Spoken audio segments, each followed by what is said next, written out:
Justru sangat heran ya, ketika ini menjadi sedemikian viral dan dianggap kontroversial. Sebetulnya siapapun yang belajar Islam dan baca Al-Quran itu tahu bahwa memang kalimat 5 kali sholat itu harus 5 kali gitu ya. Itu tidak pernah ada dalam Al-Quran ya. Kita misalnya Al-Isra 78 kalau nggak salah, terus ada Hud 114. Itu adalah surat-surat yang selalu kita gunakan untuk merujuk tentang kewajiban sholat. Jadi sholatnya sih wajib yang saya katakan, tapi yang mengatakan 5 kali sehari itu tidak ada di dalam Al-Quran. Dan itu sudah saya pelajari sejak lama sih. Saya sih agak heran nih kenapa orang menjadi sedemikian ramai ya, seolah-olah, kecuali emang orang memotongnya menjadi saya mengatakan kewajiban sholat itu tidak ada dalam Al-Quran. Kalau kewajiban sholat jelas ada dalam Al-Quran. Yang tidak ada pernyataan 5 kali sehari itu 5 kali ya, itu nggak ada. Kalau surat Al-Isra itu kalau nggak salah 3 kali ya. Hud juga 3 kali, 3 waktu bukan 3 kali, 3 waktu di pagi, siang, malam gitu. Jadi itu yang saya katakan, dan itu sebetulnya pembicaraan itu kalimat itu diambil dari konteks pembicaraan atau apa ya, Anda katakan tadi seperti diskusi dengan Pak Samsi Ali di media sosial yang lebih luas, yaitu tentang syariah. Jadi itu sebetulnya cuma contoh tentang bagaimana apa yang termuat dalam Al-Quran itu bukan sesuatu yang secara kaku harus kita terapkan di dunia ini saat ini. Itu ada soal interpretasi, ada kontekstualisasi, ada menggunakan juga hadis, ada macam-macam. Jadi itu sebenarnya konteksnya. Allah menurunkan Al-Quran sebagai kitab yang sempurna. Dinyatakan dalam Al-Quran, ma farratna fil kitabi min syai', segala sesuatu sudah kami sebutkan dalam Al-Quran. Min syai', segala sesuatu. Lalu kemudian orang pun bertanya, kalau memang segala sesuatu disebutkan dalam Al-Quran secara sempurna, kenapa di dalam Quran tidak ada disebutkan sholat 5 waktu? Kenapa dalam Al-Quran tidak ada disebutkan nisab kambing 40 ekor? Kenapa dalam Quran tidak ada disebutkan nisab emas 85 gram zakatnya 2,5%? Kenapa di dalam Al-Quran tidak ada disebutkan tawaf 7 putaran dimulai dari Hajar Aswad? Kenapa di dalam Al-Quran tidak ada disebutkan sa'i dari Safa ke Marwah dihitung 1, dari Marwah ke Safa dihitung 1? Kenapa di dalam Al-Quran tidak ada disebutkan tentang mabit di Muzdalifah dan di Mina? Mengapa di dalam Al-Quran tidak ada disebutkan melontar jumrah 7 kali? Makna ma farratna fil kitabi min syai', kami sebutkan dalam Al-Quran segala sesuatu, maksudnya secara global. Adapun secara detailnya disebutkan juga dalam Al-Quran, wa ma atakumur rasulu fakhudhuhu, apa yang dibawa oleh Rasulullah SAW ambillah, maksudnya sunnah. Wa ma nahakum anhu fantahu, apa yang ditinggalkan oleh Rasulullah SAW fantahu, tinggalkanlah, maksudnya sunnah. Wa anzalna ilaika dzikra, kami turunkan Al-Quran ini kepadamu ya Muhammad SAW, litubayyina linnas, supaya kau jelaskan isinya.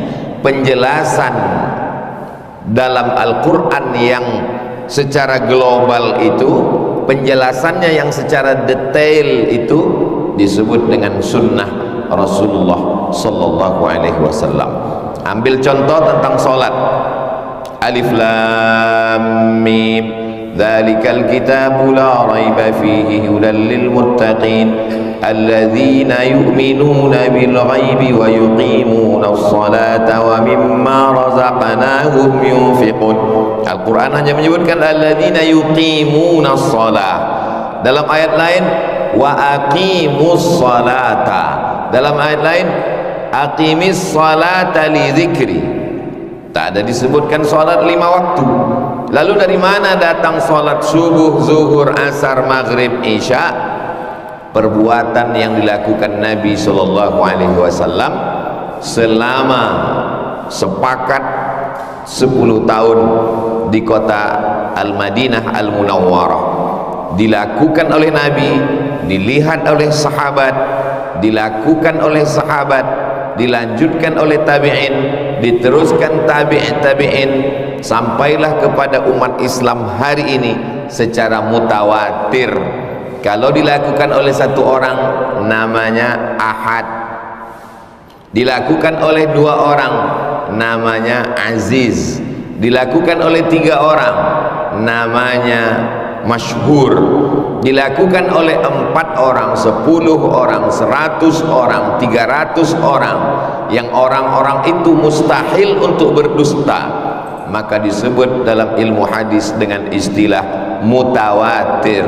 Ma rawahu jam'un an jam'in, diriwayatkan oleh sekelompok orang, bukan 1, bukan 2, bukan 3, tapi sekelompok, artinya lebih dari 3, 4, 10, 30, 40, 300.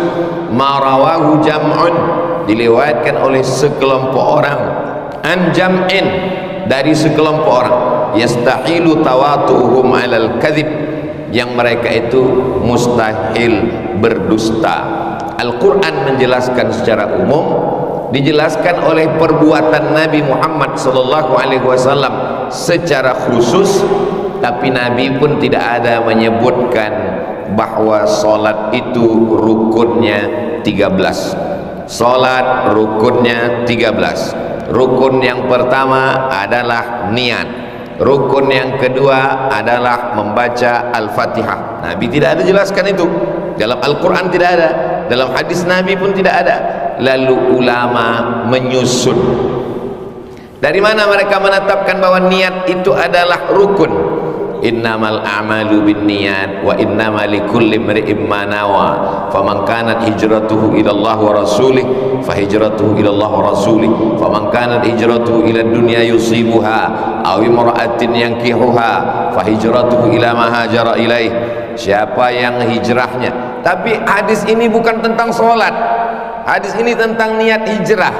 Orang mau hijrah dari kota Makkah ke kota Madinah, kata Nabi niatnya mesti karena Allah. Hadis tentang hijrah, tapi hadis niat itu dijadikan dalil sebagai rukun dalam sholat, dalam puasa, dalam haji, dalam umrah, dalam zakat, dalam sedekah, dalam segala perbuatan manusia. Dari mana Al-Fatihah dijadikan sebagai rukun dalam salat? La salata liman lam yaqra bi Fatihatil kitab. Tidak sah salat orang yang tidak membaca Al-Fatihah. Maka hadis ini dijadikan dasar bahwa Al-Fatihah adalah sebagai rukun salat. Saya mau urutkan lagi dari atas. Al-Quran menyebutkan secara global, secara umum, disebutkan secara detail dalam perbuatan Nabi, ucapan Nabi, ketetapan Nabi. Lebih detail lagi secara terperinci disebutkan oleh para ulama yang disebut dengan ulama mazhab. Muhammad bin Idris Asy-Syafi'i tahun 204 Hijrah. Sebelumnya ada Imam Malik bin Anas tahun 179 Hijrah. Sebelumnya lagi ada namanya Imam Abu Hanifah atau Imam Hanafi tahun 150 Hijrah. Setelah Imam Syafi'i ada lagi namanya Imam Ahmad bin Hanbal di Baghdad tahun 241 Hijrah. Jadi kalau kita runutkan dari atas, Al-Quran secara global, penjelasan dalam hadis Nabi, ucapan, perbuatan, ketetapan, lebih detail lagi secara terperinci, secara sistematis dijelaskan